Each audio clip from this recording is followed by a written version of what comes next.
우리를 대표해서 이승훈 안수 집사님 중보기도 인도해 주시고 다 같이 기도하겠습니다.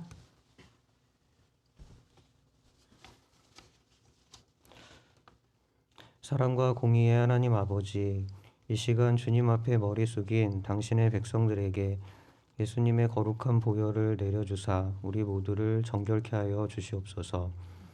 성령님께서 회중 가운데 임재하여 주시고 충만해 주셔서 우리가 신령과 진정으로 하나님께 예배드릴 수 있도록 도와주시옵소서. 러시아의 우크라이나 침공으로 많은 사람들이 죽거나 다치고 지금도 대치 중에 있습니다. 당신의 도우심을 바라며 기도하고 있는 하나님의 백성들을 기억하사 주님께서 개입해 주셔서 우크라이나의 평화를 허락하옵시고 두 개 나라와 주변국들의 외교적인 노력으로 속히 전쟁이 그칠 수 있도록 인도하여 주시옵소서. 코로나19의 상황으로 어려움 속에 살아가는 전 세계와 이 나라 이 민족을 친히 주님께서 돌아보사 구원하여 주시옵소서. 특히 3월부터 확진자와 가족에 대한 새로운 방침이 실시됩니다. 일상 회복으로의 선한 방안이 될 수 있도록 주님께서 도와주시옵소서.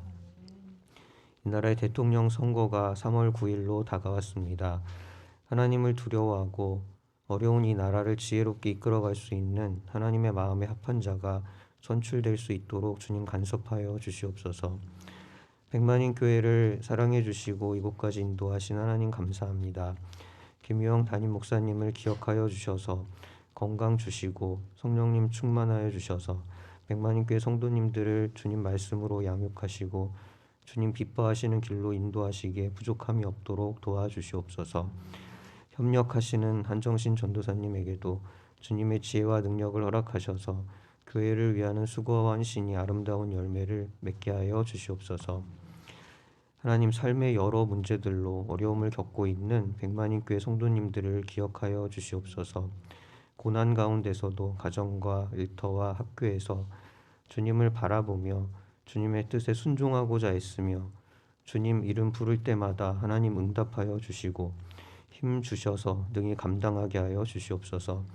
또한 하늘의 신령한 복과 땅의 기름진 복을 날마다 내려주시고 이들 가정에 속한 자녀와 자녀손 그리고 소유들의 복을 더하셔서 이웃과 나누고도 풍족하게 하여 주시옵소서. 백만인 교회에서 기도와 물질로 후원하는 선교사님 가정들을 위해 기도드립니다. 건강 회복 중인 문병용 선교사님, 케냐 이동건 선교사님, 필리핀의 박종민 선교사님, 모리셔스의 최인규 선교사님, 그리고 말레이시아의 선교사님 가정을 하나님께서 기억하사 돌봐주시고 선교지에서 주의 일을 능히 감당하실 수 있도록 주님께서 함께 하시고 인도하여 주시옵소서. 오늘 예배 중 주님의 말씀이 선포될 때 우리 심령이 받을 만한 마음밭으로 준비될 수 있도록 도와주셔서 30배, 60배, 100배의 결실을 얻게 하여 주시옵소서. 감사드리며 우리 주 예수 그리스도 이름으로 기도드립니다. 아멘.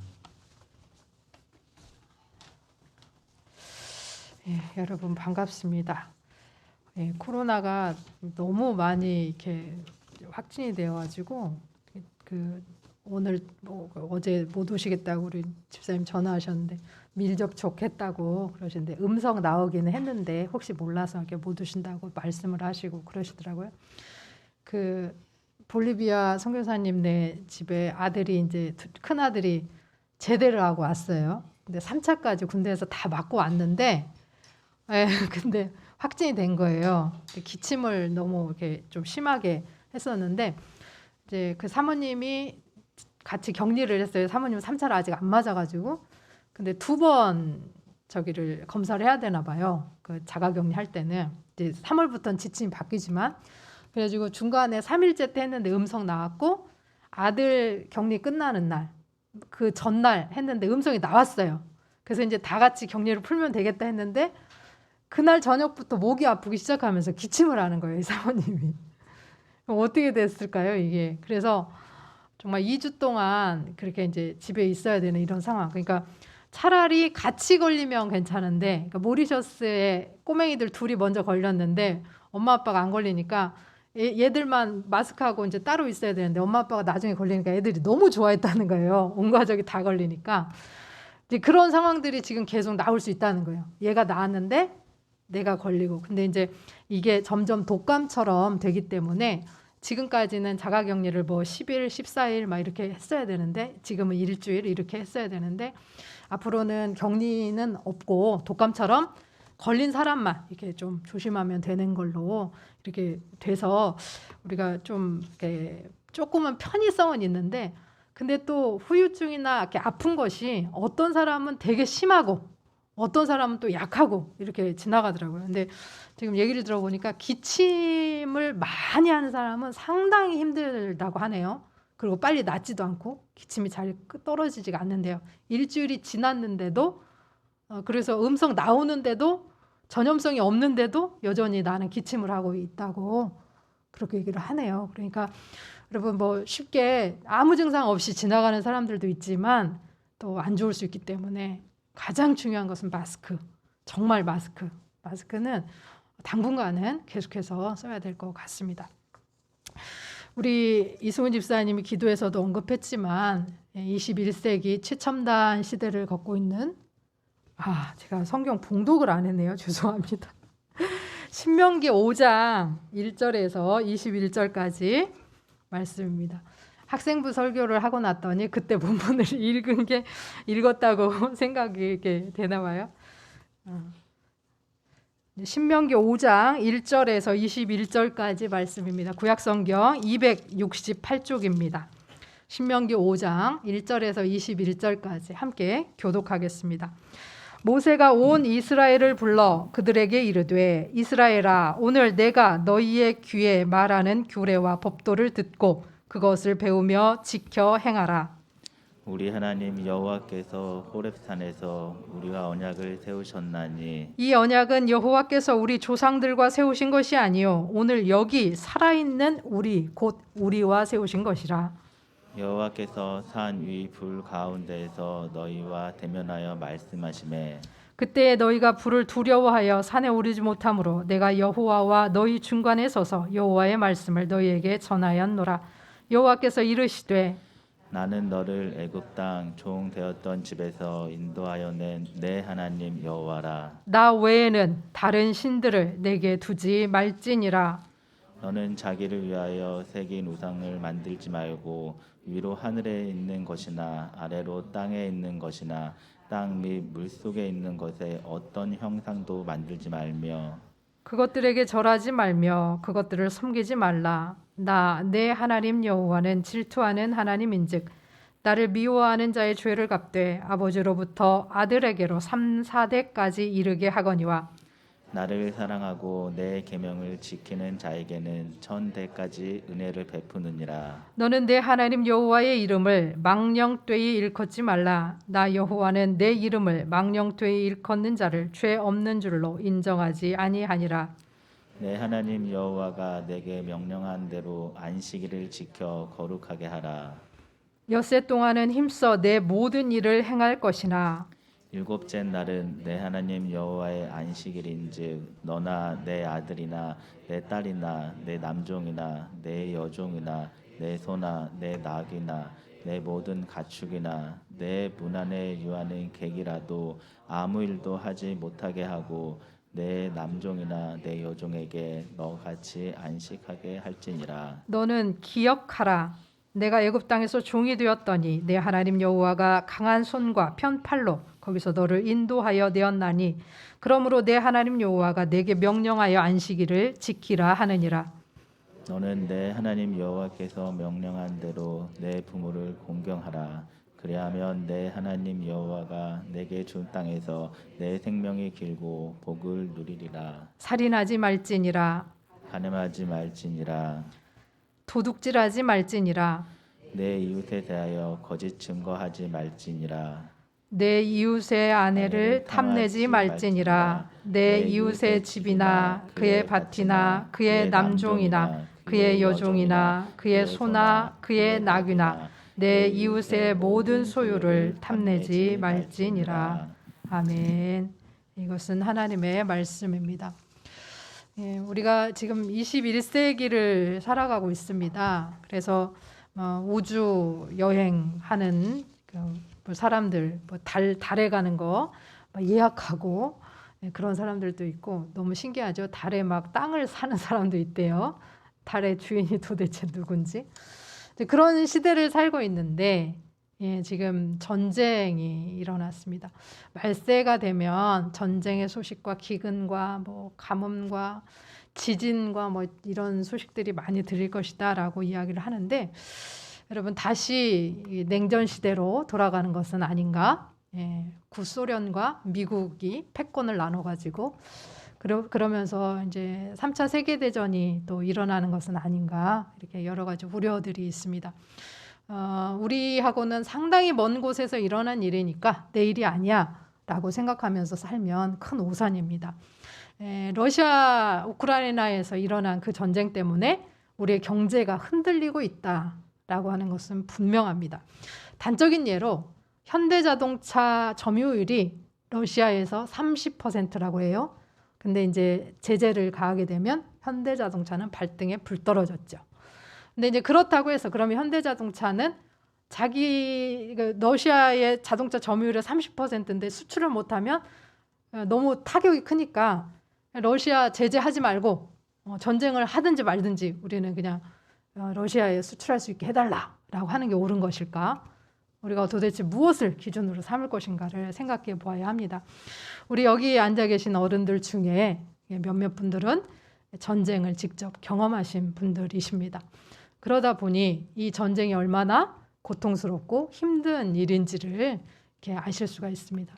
우리가 여행만 갔다 와도 아유 집이 최고야 라고 이야기를 하는데 내 삶의 터전이 나하고는 아무 관계없이 내 의도하고는 상관없이 폭파되고 없어지고 불타버리고 거기다가 정말 목숨과도 바꿀 수 없는 나의 자식들과 우리의 가족들이 또 국민들이 그렇게 죽어나가는 모습들을 보면서 이게 과연 무엇을 위한 것인가 우리가 정말 성경이 무엇을 말하고 있고 성경의 기준은 무엇인가에 대해서 한 번쯤 생각해 보면서 그 땅을 위해서 기도해야 되겠다라고 하는 생각을 해봅니다. 여러분 신명기에 대해서는 뭐 개관할 때마다 여러 번 이야기를 했고 또 그 정독 묵상을 할 때도 이렇게 말씀을 드렸지만 떨어지는 물방울이 바위를 이렇게 뚫듯이 또 바위에 우리가 이렇게 기록해서 새기듯이 양동인 목사님 맨날 하신 말씀이 나는 머리가 나빠서 여러 번 읽은 다음에 그 돌머리에 새겨야 돼. 안 그러면 잊어버려. 이렇게 말씀하셨거든요. 여러 번 반복하는 거 굉장히 중요합니다. 그래서 신명기는 다시 되풀이된 반복되어진 말씀이다 라고 이야기를 합니다. 그런데 이것이 뭐 성경 곳곳에 여기저기 흩어져 있는 출애굽기부터 민수기까지 흩어져 있는 613가지의 율법들을 모으고 그러면서 그것을 이제 정리해 놓은 것이 아마 십계명일 것이다 라고 이야기를 합니다. 그럼 왜 신명기를 쓰게 되었는가? 이것은 어디냐면 지금 가나안 땅에 들어가면 돼요. 모압이라고 하는 바로 그 앞에 있어요. 이제 우리가 서울이라고 하는 지역이 이렇게 넓게 있으면 우리는 서울이 이쪽 서쪽 경계 쪽에 있잖아요. 서남쪽 경계 쪽에 우리가 서울은 서울이지만 그래서 조금만 넘어가면 산막사를 넘어가면 안양이라고 하는 곳이 나오고 이쪽으로 넘어가면 광명이라고 하는 곳이 나오죠. 그것처럼 경기도를 나가기 바로 직전, 안양 나가기 바로 직전, 안양이 만약에 가나안이라고 한다면 그곳에서 지금 모세가 사람들을 불러놓고 율법을 다시 한번 이야기하는 거야. 이유는 뭐냐? 1세대들이 이제는 다 죽고 가나안 땅에 못 들어가. 그러니까 2세대들에게 출애굽 2세대들에게 하나님께서 하신 약속의 말씀을 다시 한번 들려주고 그곳에서 약속의 땅에 들어가서 어떻게 살 것인가를 가르치고 있는 것입니다. 두 번째로는 이 모세는 이제 죽어요. 신명기 24장에 보면 모세가 죽죠. 모세가 죽고 나면 여호수아가 지도자가 되는데 보통 그렇게 리더십이 바뀌고 이렇게 리더를 세울 때에 구관이 명관이라고 모세보다 여호수아가 좀 덜 그렇게 사람들 마음에 와닿을 수 있어요. 그러다 보니 이 여호수아가 모세가 죽은 그 자리를 대신할 때에 여호와께서 이 여호수아를 통해서도 인도하실 것이다. 그러니까 너희가 이 여호수아를 통해서 가나안 땅을 정복하고 하는 부분에 있어서 믿음을 갖고 신뢰를 가지고 잘 따라가라라고 하는 그러니까 여호수아를 준비시키는 그리고 여호수아를 세우는 그런 목적도 있다고 보겠습니다. 이 신명기 5장에 나와 있는 10가지 계명 우리가 읽었던 것을 우리는 보통 10계명이라고 이야기합니다. 성경 어디에도 10계명이라고는 나와 있지 않죠. 10가지 말씀들이라고 나와 있는데 이 10계명은 성경에 2번 나옵니다. 출애굽기 20장과 신명기 2장에 2번 나오는데 우리 하나님의 말씀은 뭐 한자도 틀림없이 그대로 갖다 옮긴 것도 물론 있지만 상황에 따라서 진리는 변하지 않지만 상황에 따라서 적용하는 것들이 조금씩 달라질 수가 있어요. 그러니까 마테마가, 누가, 요한 우리가 복음서를 4개를 읽으면서 어디는 이게 앞에 사건으로 나오고 어디는 뒤에 사건으로 나오고 어디는 제자들을 굉장히 강한 걸로 이렇게 표현을 해요. 근데 이제 조금 잘못하면 믿음이 적은 자들아라고 표현하는데 어떤 데는 이 믿음이 없는 자들아 이렇게 나온단 말이에요. 아예 믿음이 없다고 나와요. 이게 의도가 있게 그렇게 단어들을 선택해서 쓰는 거예요. 근데 진리가 변하진 않죠. 그것을 통해서 가르쳐 주시고자 하는 말씀은 그대로예요. 자, 출애굽기에 이 계명들이 차이가 조금 있어요. 출애굽기와 신명기에 4계명 안식일을 기억하여 거룩히 지키라라고 하는 계명을 보면 출애굽기 20장 11절에서는 천지 창조 후에 하나님이 7일 동안 쉬셨다. 그래서 그날을 복되고 거룩하게 하셨다. 그래서 이스라엘이 쉰다. 너희는 안식해라 라고 이야기를 해요. 출애굽기 20장 11절에서는. 근데 신명기 5장 15절에서는 뭐라고 얘기하냐면 그날 안식해라 라고 하는 건 맞아요. 다 똑같아. 남종이고 여종이고 다 낙이고 뭐 다 쉬게 하라 라는 건 똑같아. 그런데 5장 15절에서는 그 이유가 안식일을 기억하여 거룩히 지켜야 될 이유가 뭐냐면 내가 너희 이스라엘 백성들을 애굽 땅에서 종되었던 너희들을 구해냈다는 거예요. 그래서 내가 너희 하나님 여호와가 됐으니까 나를 섬기려고 이 안식일에 나를 예배하려고 그 안식일을 지켜라 라고 말씀을 하세요. 신명기에서는. 그러니까 이 신명기는 되풀이한다라고 했을 때 우리가 그 라디오를 틀어놓고 아니면 그 카세트 테이프를 틀어놓고 녹음해 놓은 거 요즘 우리가 정독하는 것처럼 읽은 거를 그대로 그 반복해서 계속 들려주는 것이 아니라 신명기의 상황에 맞게 확대하고 재해석하고 구원하고 그러면서 이제 신명기에서는 그러면 왜 하나님께서 천지 창조에서 구원으로 왔느냐? 네, 출애굽한 백성들한테 지금 제일 중요한 건 뭐예요? 하나님이 이 광야에서 우리를 구원하실 것인가? 구원하여서 가나안 땅에 들어가게 하실 것인가가 중요하잖아요. 그러니까 그렇게 두려움에 떨고 있는 이 백성들에게 과연 하나님이 너희를 구원하실 거야. 너희를 출애굽시키셨잖아. 그러니까 그 하나님을 믿고 예배해. 라고 말하고 있는 거라는 거죠. 그러면 예배의 정신이 훼손된 게 아니죠. 안식일을 기억하여 거룩히 지키라라고 하는 것은 살아있고 그리고 그러면 천지 창조하신 하나님 없어졌냐? 그게 아니죠. 그 하나님을 우리가 지금까지 믿고 신뢰했는데 이제는 그 하나님도 믿지만 우리를 구원하실 하나님, 새로운 가나안 땅에 우리를 들어가게 하실 그 하나님, 새로운 땅에서도 여전히 우리의 하나님이 되실 그 하나님을 찬양하고 예배하면서 안식일을 거룩하게 지키라라고 이야기하는 거죠. 그 다음에 두 번째 또 다른 게 나옵니다. 그 출애굽기 20장 17절에 보면 10번째 계명에서 탐내지 말라라고 하는 것을 이야기합니다. 내 이웃의 집을 탐내지 말라. 내 이웃의 아내나 그의 남종이나 그의 여종이나 그의 소나 그의 낙이나 무릇 내 이웃의 소유를 탐내지 말라. 이렇게 나와요. 자, 그러면 여기서는 내 이웃의 집을 탐내지 말라라고 해놓고 여러분들 느끼기 어떻게 느껴지세요? 내 이웃의 집을 탐내지 말라 해놓고 가로 열고 그 이웃의 집에 속한 게 뭐냐면 아내, 그 다음에 남종, 여종, 소, 나귀, 소유 이렇게 다 그냥 이퀄인 거예요. 동등한 거예요. 이웃의 집을 탐내면 안 되는데 그 이웃의 집에 속한 게 뭐냐면 아내, 남종, 여종, 소, 나귀 그런 소유들. 여기서 말하는 게 뭡니까? 아내조차도 남종이나 여종이나 소나 나귀와 같은 소유물로 기록되어 있다는 거예요.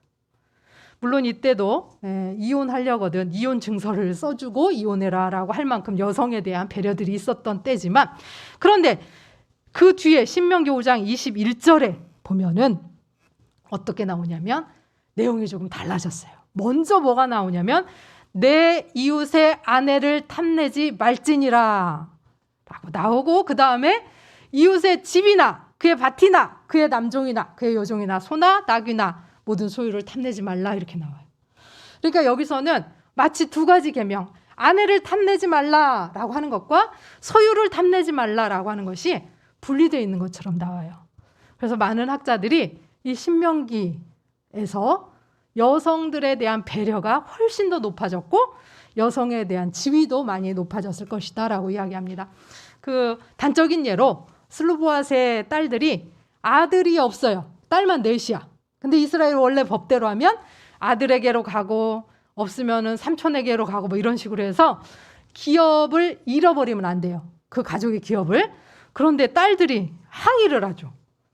우리 아버지가 고라의 무리에 든 것도 아니고 반역을 한 것도 아니고 그냥 그 조상들의 죄 때문에 광야에서 죽어서 엎드러졌는데 우리 아버지 가문이 이렇게 그 기업이 멸절되면 어떡합니까?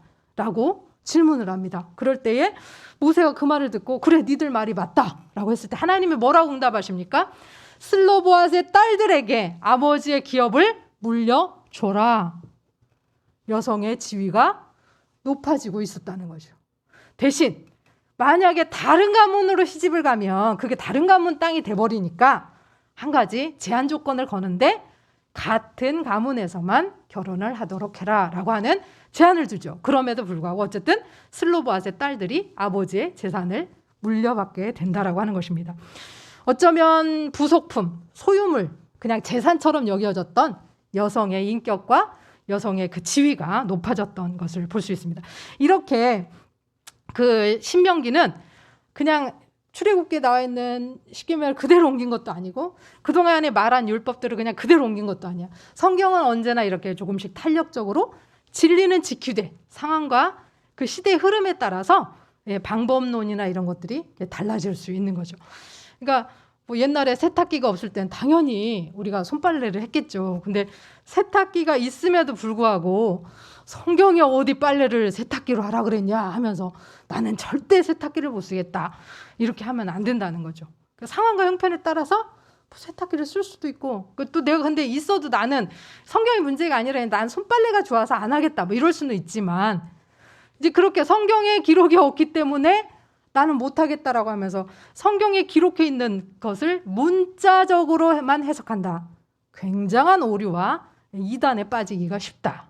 우리는 성경이 말하는 정신이 무엇인가, 여기가 우리에게 주는 기준이 무엇인가를 찾아야 된다라고 하는 것입니다. 신명기의 기록 목적은 그래서 약속의 땅 가나안 땅에 들어가면 이 요단강을 건너서 요단강을 건너서 동쪽으로 이렇게 들어가잖아요. 그러면 가나안 땅은 하나님을 예배하는 성소로 그 상징이 됩니다.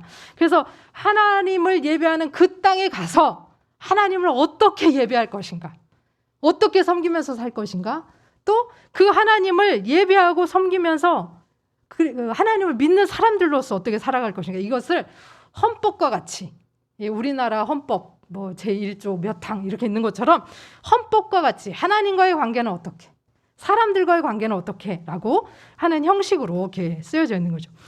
여러분, 우리가 어떤 기준으로 사느냐에 따라서 달라질 수 있죠. 내가 어떤 기준으로 사느냐에 따라서 친구로 어떤 사람을 만나느냐, 결혼도 마찬가지입니다. 저는 제 기준이 이 사람이 하나님을 사랑하는가 그게 기준이었어요. 그러다 보니까 양동희 목사님하고 만나서 1시간 데이트를 했는데 이 사람이 나도 내가 하나님 되게 사랑한다고 생각했는데 나를 너무 창피하게 만들더라고. 그러면서 너무너무 하나님을 사랑하는 것 같은 거예요. 그래서 그 다음 날부터 목사님만 보이더라고요. 저의 기준은 이 사람이 과연 하나님을 사랑하는가가 기준이었어요. 그러니까 당시에 우리 어머님 아버님 증인이시지만 제가 우리 도련님 쫓아내고 그 도련님하고 둘이 딱 누우면은 공간도 없는 그런 방에서 살았는데 도련님 어머님 아버님 방으로 가시고 제가 거기서 신혼집에 6명 6식구가 정말 그 좁은 데서 그렇게 살았는데 돈 아무것도 아니더라고요. 그때 기준으로는. 그냥 오로지 제 마음은 이 사람이 진짜 하나님을 사랑하는구나. 그게 너무너무 좋았어요. 그때 제 기준은. 자, 지금 저한테 다시 선택해라. 그럼 그 기준으로 할 수 있을까요? 죄송합니다. 자신 없습니다.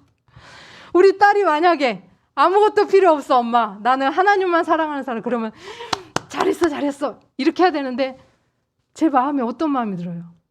그래도 좀 있는 사람, 이런 마음이 들어요. 네, 드림이가 뭐 옛날에 엄청 부자 저 남자하고 썸을 탈 뻔한 기회가 있었다라는 얘기를 하는데 속으로, 근데 그 사람 교회 안 다녀. 근데도 내 마음에 어떻게 전도를 한번 하고 좀 어떻게, 이런 마음이 든다니까요. 여러분, 젊었을 때, 어렸을 때, 순수한 마음이 있을 때는 하나님만 바라보게 되더라고요.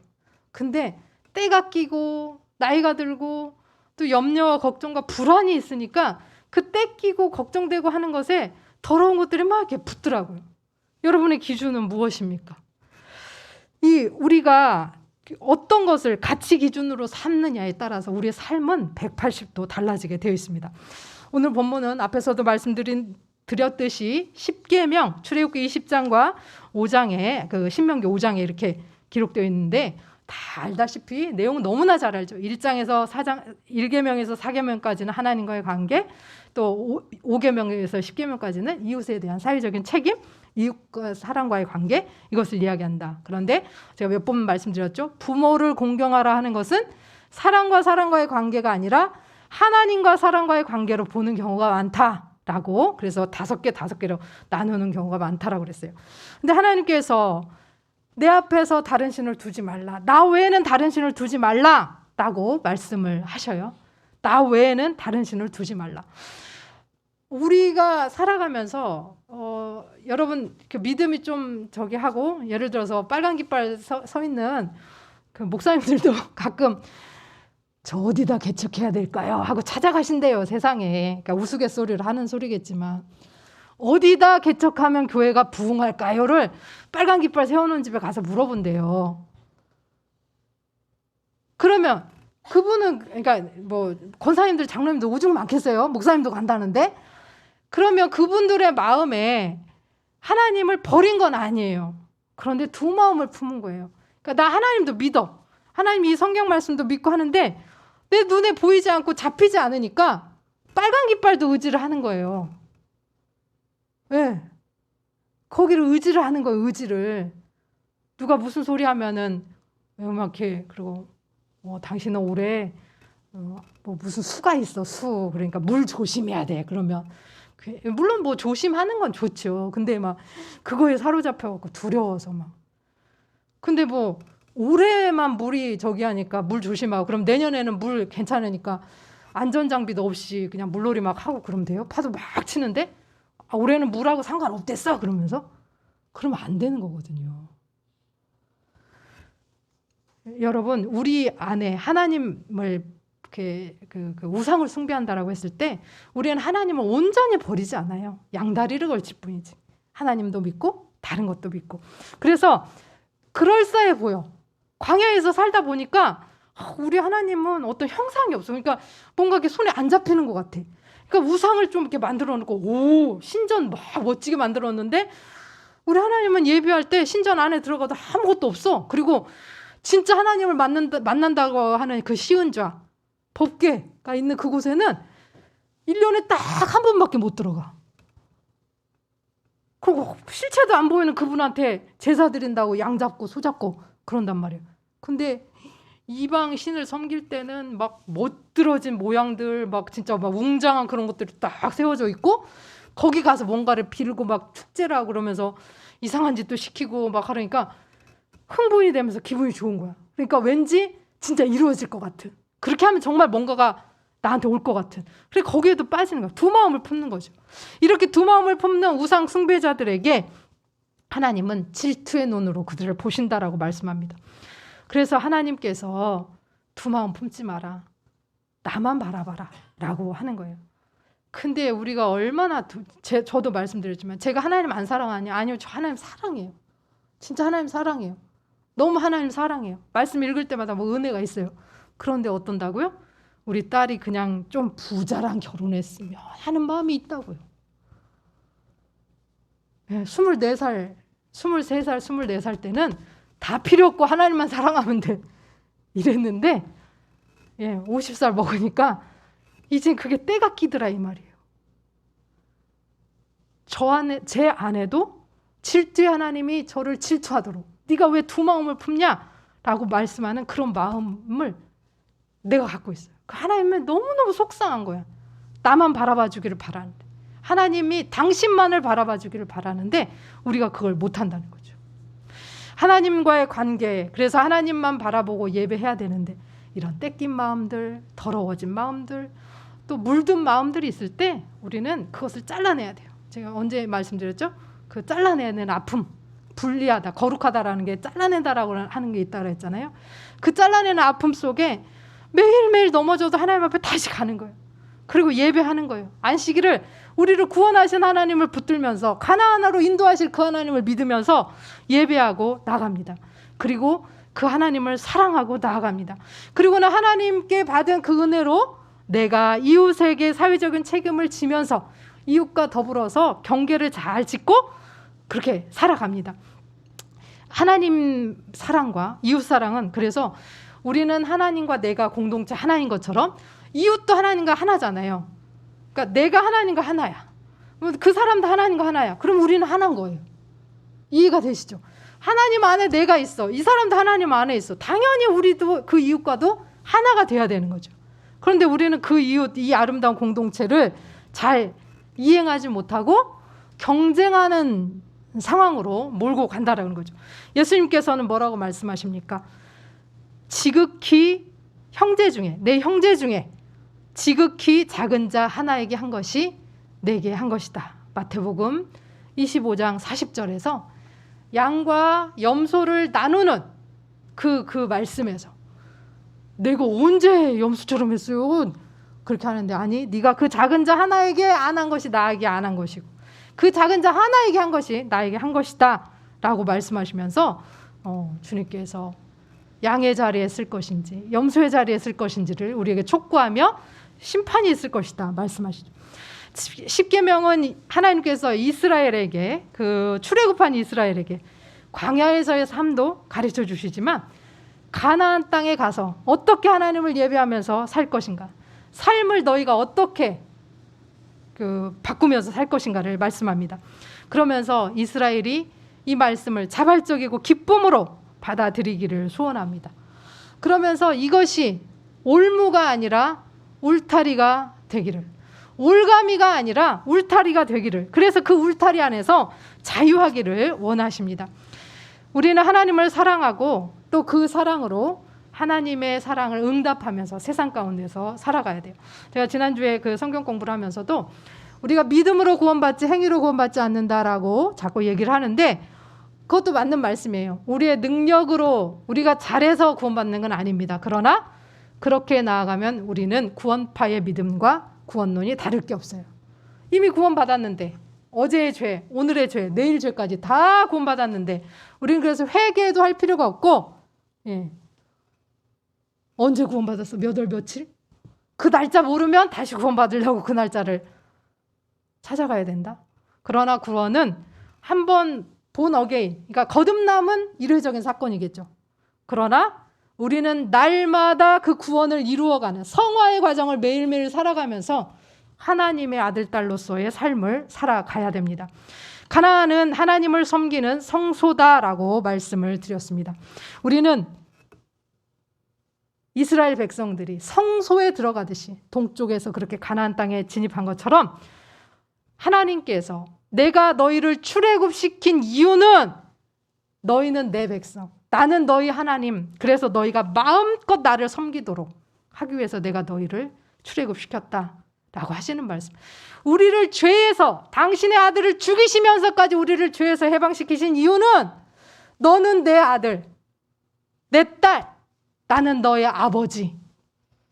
너희가 나를 온전히 마음과 목숨과 생명을 다해서, 뜻을 다해서, 힘을 다해서 사랑하기를 원한다라고 오늘도 말씀하고 있는 것입니다.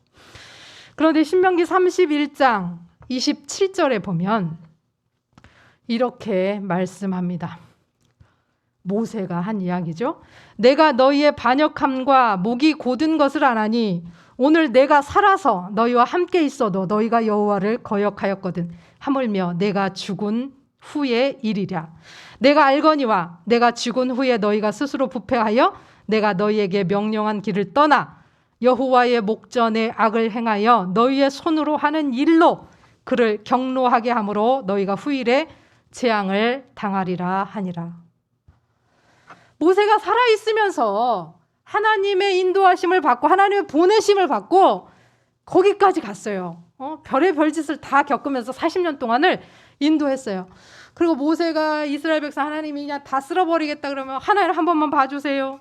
물이 안 나오면 기도해서 물 나오게 하고 양식이 없으면 기도해서 하늘에서 만나가 떨어지게 하고 메추라기를 보내고 그다음에 하나님의 율법책을 받아오고 뭐 별거 다 했어. 10가지 재앙 다 보여주고 재판 다 해주고 그렇게 40년을 살았어. 근데 그런 모세가 함께 있어도 10번이나 하나님을 배반했다라고 성경은 기록하고 있어요. 그러니까 모세가 너희는 목이 고다. 네 잘난 맛에 사는 백성이야.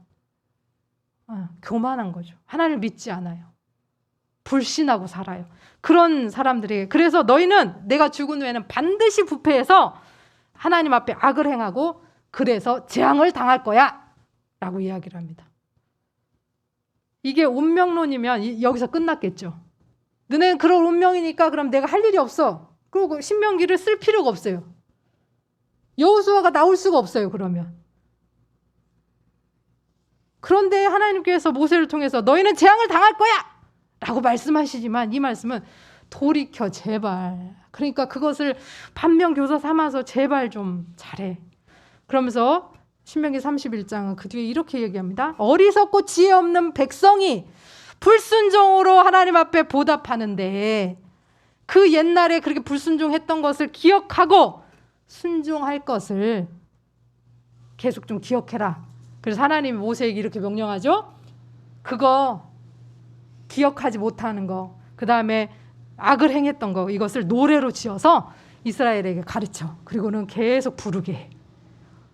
왜 잘못하고 죄 짓고 넘어진 것을 가르쳐서 그걸 노래로 부르게 합니까? 뭐 때문에? 그냥 재앙 확 내려버리시려고요? 봤지? 니들이 이렇게 잘못했으니까 재앙 내린 거 봤지? 이러시려고 그거 노래로 지어서 부르라고 그러세요? 그 노래 부르면서 돌이키면 용서하시려고, 돌이키면 복 주시려고 경고의 메시지를 던져주는 것입니다. 이스라엘은 조상들이 범한 그 불순종과 불신의 죄를 벗어버리고 하나님이 기뻐하는 그런 기뻐하는 삶, 하나님께서 원하시는 삶을 살기 위해서. 그런데도 우리는 여전히 이걸 우리도 다 보고 듣고 했는데도 하나님을 사랑하지 못해요. 또 이웃을 사랑하지 못해요. 내 유익을 추구하다 보니까 하나님을 배반해요. 그리고 결국은 예수님을 십자가에 못 박게 해버렸죠. 오늘날 우리는 어떻게 살아가야 합니까? 우리는 기준이 무엇입니까? 그리스도인들은 생명을 죽이는 일이 아니라 생명을 살리는 일에 앞장서야 합니다. 전쟁은 어떤 경우에도 좋은 것, 잘한 것이 될 수가 없습니다. 권력이 있는 자가 아니라 권력이 없는 자를 위해서, 큰 자가 아니라 작은 자를 위해서, 부한 자가 아니라 가난한 자를 위해서, 지극히 작은 자 한 사람을 위해서, 고통하고 신음하는 사람들을 위해서 기도하고 또 그들에게 동참하고 공감하고 돕고 섬기면서 살아가야 하겠습니다. 여러분, 얼마 후에 이제 대선이 있습니다. 하도 이제 그 안 좋은 네거티브들이 많아서 뭐 정말 누가 더 좋은지 알 수가 없습니다. 여러분, 이제 일주일하고 일주일 반, 열흘 남았네요. 다음 주 수요일이니까, 이번 주 말고 그 다음 주 수요일이니까 다 마음에 정하신 분이 있을 거예요. 여러분, 누구를 뽑으시겠어요? 물론 그리스도인이면 좋아요. 그런데 무늬만 그리스도인? 별로예요. 그리스도인의 정신을 갖고 사는 사람, 성경이 말하는 기준에 따라가는 사람, 성경이 지향하는 기준에 더 가까운 사람이 누군가를 봐야 돼요. 그 사람이 생명을 존중하는가? 그 사람이 성경이 말하는 정의와 공의를 존중하는가? 약하고 가난한 사람들을 위해서 정말 일할 사람인가? 이런 것들을 기준으로 봐야 합니다. 그리고 더 중요한 거, 우리가 내 나름대로 기준을 세우고 하기 때문에 조금씩 판단이 사람마다 다를 수 있죠. 그러니까 어떻게 해야 합니까? 내가 뽑은 그 사람이 하나님 기준에 가까이 가도록 매일매일 기도해야 하는 책임이 있습니다. 내가 왜 그때 그 사람을 찍었던고 후회하지 않도록 내 그 투표한 그것에 책임을 지는 삶을 사는 것은 내가 투표한 그 사람이 정말 세상과 자연을 위해서, 하나님을 위해서까지는 아니어도 정말 그렇게 성경이 말하는 기준으로 살아갈 수 있도록 기도해야 한다는 겁니다. 여러분, 신명기는 히브리어 이름으로는 그것은 말씀들이다. 그래서 신명기는 계속해서 말씀들이, 하나님의 계명이, 하나님의 율례가 반복되어 있어요. 우리는 과거의 역사를 교훈 삼아서 하나님을 기준으로 삼고 이 십계명을 붙들고 말씀을 붙들고 십자가를 지고 예수 그리스도와 함께 나아가기를 소원합니다. 죄인인 우리까지도 사랑으로 인도하시는 그 주님께서 우리에게 이렇게 약속하십니다. 신명기 5장 10절 말씀입니다. 신명기 5장 10절 한 목소리로 봉독하겠습니다. 나를 사랑하고 내 계명을 지키는 자에게는 천대까지 은혜를 베푸느니라. 이것이 하나님의 약속입니다. 기도하겠습니다. 사랑하고 사랑하는 하나님 아버지, 하나님을 사랑합니다. 하나님을 믿습니다. 그런데 우리의 연약함과 우리의 떼찌고 더럽혀진 마음 속에 우상이 슬그머니 들어옵니다.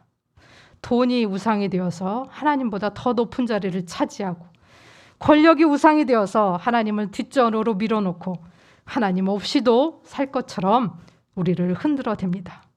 주님, 우리를 용서하시고 우리를 사랑하여 주시는 이 계명과 말씀들을 날마다 붙들고 읽고 순종하며 살게 하옵소서. 이것은 우리에게 무거운 짐이 아니라 하나님을 기쁘시게 할 뿐 아니라 이웃을 살리고 나를 살리는 생명의 기름을 기억하며 나아가게 하옵소서. 예수 그리스도만, 하나님만 우리의 주인이심을 고백하게 하옵소서. 예수님의 이름으로 기도합니다. 아멘. 찬송가 449장 부르시면서 준비하신 예물을 올려드리겠습니다. 449장입니다.